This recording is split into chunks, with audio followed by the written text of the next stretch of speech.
Hey, welcome back. Just rattling off videos here today, huh? So we're going to be looking at freeCodeCamp, okay, the Intermediate Algorithm Scripting Challenge Sorted Union. All right, so we've pretty much solved pieces of this previously, but now we just have to figure out how to stick them all together to solve this problem.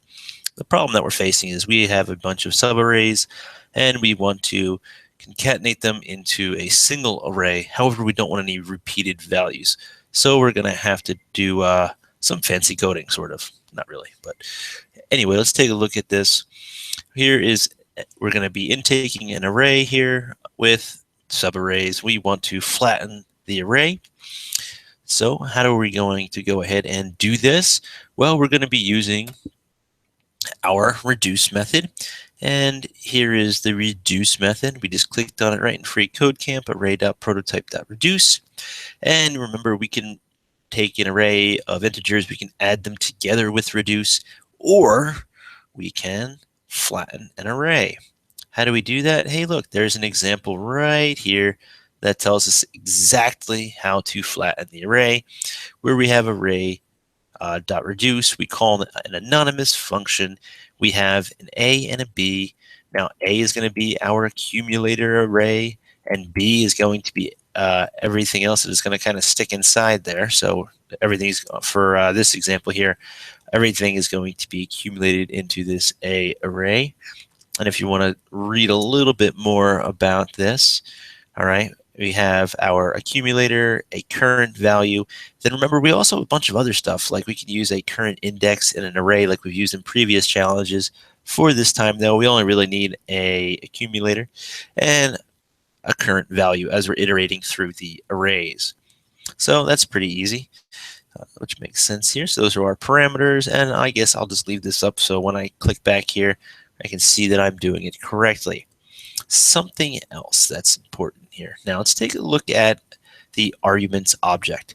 Now, I've said this before, but in case you missed it or forgot, the arguments that are brought into a function, okay, an argument is an array-like object, okay, but it's not an array.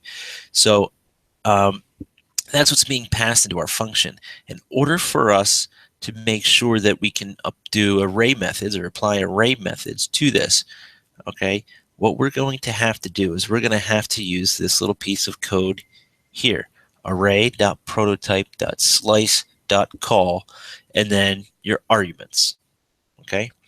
And so the arguments that we're bringing in, and what that's going to do is set up the var args.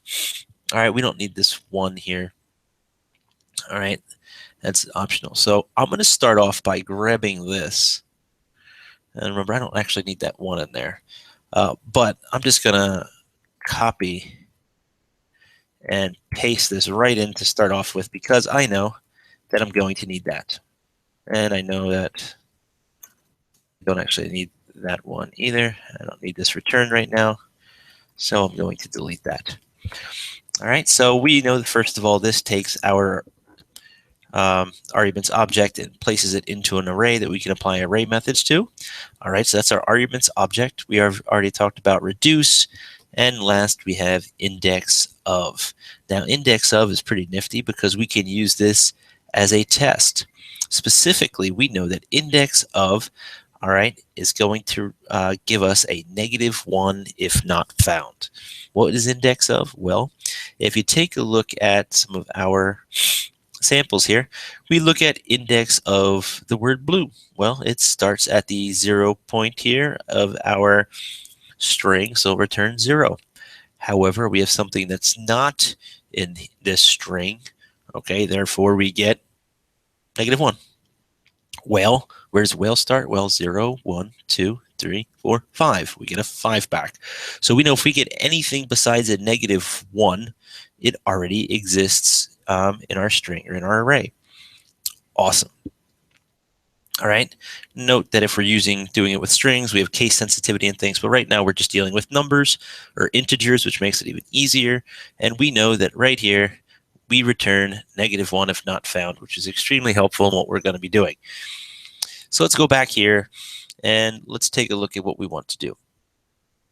So we know that we're going to apply a reduce and we're going to flatten an array with reduce by reducing our args, okay, which I've already set var args. So I've taken our arguments, which is this array, and it is now called args, and it's an actual array. So I can return args dot reduce, just following along with this flatten arrays here, args dot reduce, and we have an anonymous function, and that function is going to take in two things that we only need, an A and a B, whereas A is our accumulator and B is our current position. All right, and then we do things to that. Remember to end our sentence, by the way. It's just, before we forget there, syntax and all that stuff. So what do I want to do here? So and all we have to do is return A concat B. Okay, return A concat B. So remember, return usually ends all functions unless you're in one of these dot methods. Okay, a lot of times like reduce requires a return there in order to work. So A dot concat, okay, and B is in parentheses here. A concat B. Hooray, we've done it, right? Well, not really, but let's just take a look at what we've done. So far, all I've done is I've seen the arguments object, knowing that I've just taken this piece of code right here, right off of the definition and of the arguments object. Now it's an array. Now I can apply reduce, and again, this reduce comes right from let's flatten an array using reduce. So not too much thinking there. So what happens when I return this? Oh, wait, huh? It didn't work. Why not? Oh, no. Well, the problem itself states that we don't want to have any duplicates. No duplicate values. No duplicates, okay? And if we look at what we've returned, we've got duplicates. Uh-oh. We need to do something else. So what else can we do? Well, what I'm going to do is I'm going to go over here, and I'm going to filter. All right, so in case you haven't seen me do this before, you can actually search right in here and type in filter, right? You can see what this is going to give us. So we can say, look at all these different filters we have. Oh man, this is complicated. And so what we're going to do is we're going to try to figure out which filter that we want here. We don't want those filters. All right. I don't want to sign in. Let's look at how about an array dot filter. Oh, there we go. Array.prototype.filter. It's like I'm showing you how to solve these problems when you don't have the answer, or you're trying to figure out what something does. So remember, a filter now. You also, if you're on the array types here, the array methods, you could also find it by clicking in the side. But in case you're in the string methods, you can always find it by searching for it. Filter creates a new array with all elements that pass the test. Okay, so that means we get to give it a test. And now what can the test be? The test needs to be is if it already exists in our current array. And we can do that with index of, because index of returns the index of that number, or -1 if it's not found. And we only want to keep the -1. All right, we only want to keep it if it's not found. All right, so instead of B, all right, we don't just want to return B. All right, B is an array. All right, so B is going to be, so here's A, and then B is, so we need to do more things to this. So besides just flatten this, so the accumulator would be this array, and then the reduce is going to come here to this array, flatten it, then go to that array and flatten it. Since B is an array, okay, I actually can apply an array method to it, such as filter. And filter is going to take in an anonymous function, if I can type properly, and we can decide what to call that in a second. And from there, we're going to take something in, and then we're going to have some code here. Now, what it's going to be taking in since B is going to be, we have an accumulating array, and then we have our current value array. So it's going to be this array, that array. So I'll just call this for, I'll call it, not subarray. There you go. I'll call it subarray. You can call it whatever you want. I can put X, I can put C, doesn't really matter. But just for clarification in terms of reading this, just makes your life a little easier when you come, especially when you come back and you're using this later on, which hopefully you are. So what do we want to do to this subarray? So our filter, where's our filter again? Our filter has to have a return, okay?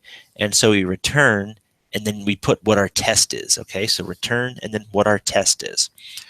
So return. I can't type today.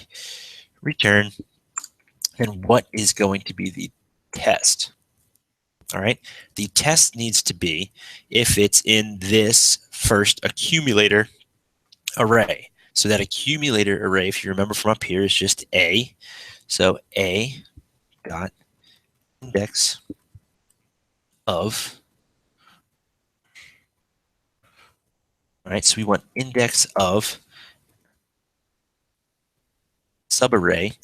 All right, so that's our subarray item. So I probably should put subarray item, make it clearer. But the item that's in that subarray, but remember this has to be a test. So we only want to keep things that are -1. So -1 is things that are less than 0, right? Because 0 is going to be the first position in the array. And I'll put some spaces in there, make it nice and clear. Oh my goodness, look at this. Return, return, return. So this looks complicated from an answer standpoint. Let's test it, test my syntax here. Ooh, I also live dangerously. No, you don't. You're just a computer program. Anyway, let's go back into this. So remember, let's start, okay, with what we've done.